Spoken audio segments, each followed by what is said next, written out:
In a decision that has sent ripples through financial markets and government halls alike, the U.S. Supreme Court has struck down the broad use of tariffs under Section 232 of the Trade Expansion Act. This ruling marks a pivotal moment in the ongoing debate over the balance of power between the executive and legislative branches when it comes to shaping America's economic destiny. By dismantling a core part of the Trump-era America First trade agenda, the court has effectively reversed a policy that defined much of the previous administration's approach to global commerce and international relations. The tariffs, once justified as a matter of national security, had become a symbol of protectionism and economic nationalism. This landmark ruling instantly upends years of global economic strategy, forcing businesses and governments worldwide to recalibrate their plans. Stock markets reacted with volatility as investors tried to gauge the long-term impact on trade flows, corporate profits, and international alliances. For many, the decision represents both a challenge and an opportunity to rethink established trade relationships. Industries that had reshaped supply chains and absorbed billions in costs now face a sudden, sharp course correction. Manufacturers, exporters, and importers must quickly adapt to a new reality, where old certainties have vanished and the rules of the game are being rewritten in real time.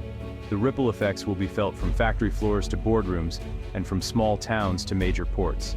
The decision raises urgent questions about presidential power, the future of U.S. foreign policy, and the stability of the global trading system. Lawmakers are now under pressure to clarify the limits of executive authority, while diplomats scramble to reassure allies and trading partners. The world is watching to see how America will redefine its role on the international stage. For American workers, business owners, and consumers, this is not an ending, but the start of a new, uncertain era. The costs and benefits of globalization, the resilience of domestic industries, and the future of American competitiveness are all up for debate. Everyday people will feel the impact in their jobs, their businesses, and even the prices they pay at the store. The world is watching as America chooses its next move. As headlines break and analysts weigh in, the choices made in the coming weeks and months will shape not just the U.S. economy, but the future of global trade for years to come. To understand today's decision, we must revisit the Trump administration's aggressive use of tariffs, starting in 2018.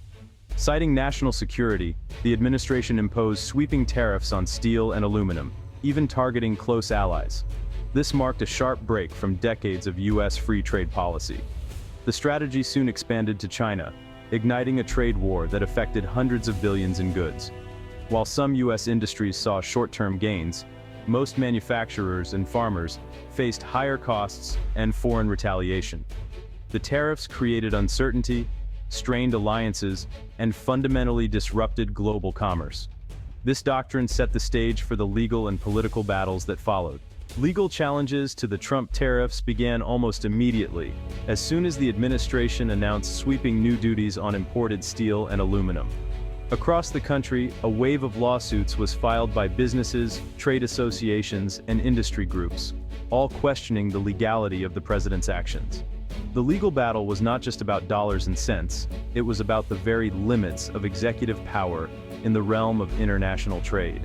Many businesses argued that the administration had overstepped its authority, claiming that the tariffs were imposed without proper justification and that the economic harm was immediate and severe. Executives voiced concerns about rising costs, disrupted supply chains, and the uncertainty clouding their future. Some even took to the media, warning that jobs and entire industries were at risk. Yet, when these cases reached the lower courts, judges hesitated to challenge the president, especially when national security was cited as the rationale. The courts were wary of second-guessing executive decisions in areas traditionally reserved for the White House, leaving many plaintiffs frustrated and uncertain about their prospects. Meanwhile, companies found themselves in limbo. Billions of dollars in tariffs were collected as goods piled up at ports, and businesses scrambled to adapt. The economic impact rippled through industries from manufacturing to agriculture, as everyone waited for clarity from the courts. A turning point finally came in 2023. A federal appeals court issued a landmark ruling, declaring that the executive's broad use of national security to justify tariffs had encroached on Congress's constitutional authority over commerce. This decision sent shockwaves through Washington and the business community alike. With lower courts divided and the stakes higher than ever, Supreme Court intervention became inevitable. The legal and political worlds braced for a showdown that would determine the future of American trade policy. The case, American Institute for International Steel versus United States, arrived at the Supreme Court. At issue was not just the fate of billions of dollars in tariffs, but the fundamental question of who controls America's trade policy, the President or Congress. The central question was clear. Can the President unilaterally wage a trade war under the guise of national security, or does the Constitution require meaningful checks and balances? The answer would have far-reaching consequences for the separation of powers and the future of U.S. economic policy. The stage was set for a historic confrontation between the executive and judicial branches. Legal teams presented their arguments, justices probed the limits of presidential authority, and the nation watched closely, aware that the outcome could redefine the balance of power in Washington. The outcome of this case would not only decide the fate of the Trump tariffs, but also reshape the balance of power in U.S. trade policy for generations to come, setting a precedent for how America navigates the complex intersection of law, politics, and global commerce. In a landmark decision, the Supreme Court delivered a decisive check on executive power, ruling by a 6-3 majority that the President's use of Section 232 tariffs was unconstitutional. This ruling sent shockwaves through Washington, as it directly challenged the long-standing practice of presidents invoking national security to justify sweeping trade actions. The court's decision was not just a technical legal matter, it was a bold assertion of the judiciary's role in maintaining the balance of power among the branches of government. Chief Justice Roberts, writing for the majority, emphasized that Congress, not the President, holds the exclusive authority to regulate foreign commerce under the Constitution. He underscored that the framers intentionally vested this power in the legislative branch to prevent unilateral executive action that could disrupt international relations or the economy. The majority found the connection between imported steel and national security too tenuous to justify such broad tariffs. They noted that while national security is a legitimate concern, it cannot be used as a blanket justification for bypassing congressional oversight or enacting far-reaching trade restrictions. The ruling was joined by justices from both conservative and liberal wings of the court, highlighting its deep constitutional significance. This rare display of cross-ideological agreement reinforced the message that the separation of powers is a foundational principle that transcends partisan politics.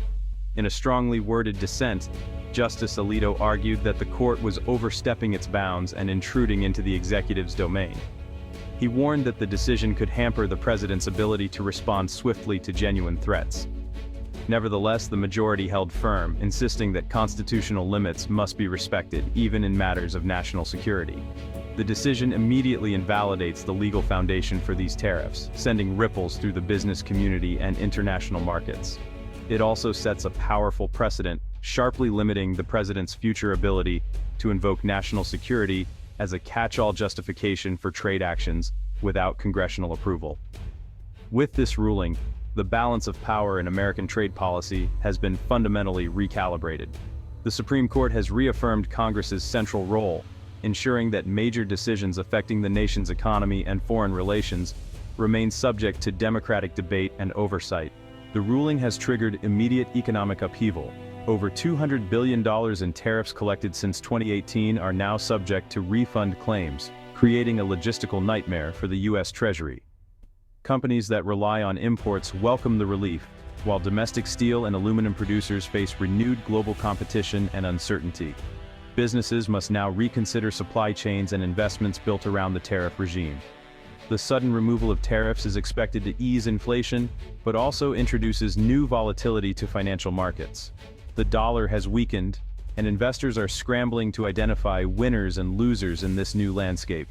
The process of unwinding these policies will be complex and contentious. The economic aftershocks are just beginning. The Supreme Court's decision has deepened partisan divides.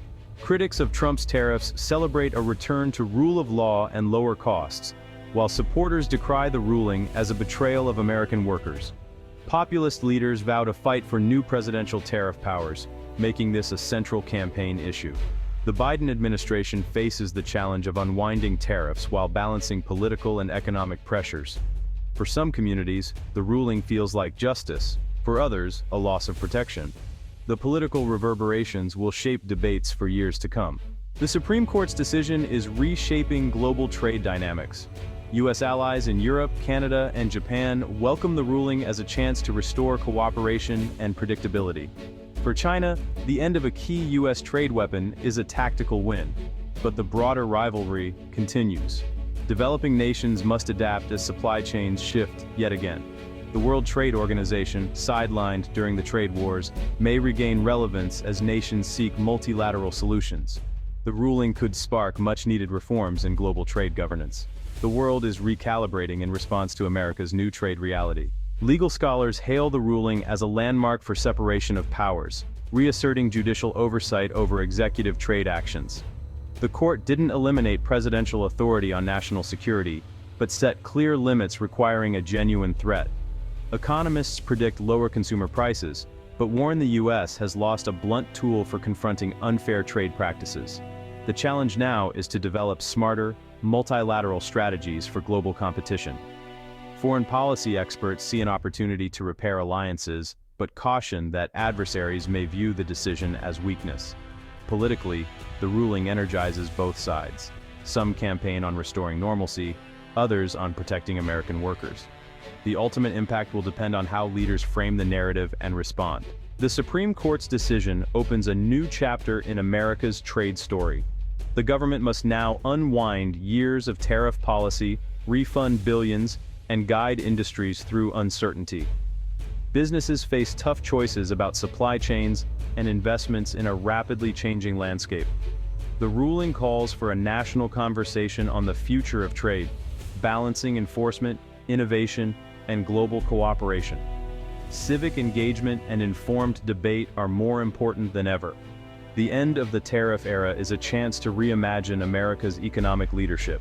The court has spoken. Now, the real work begins.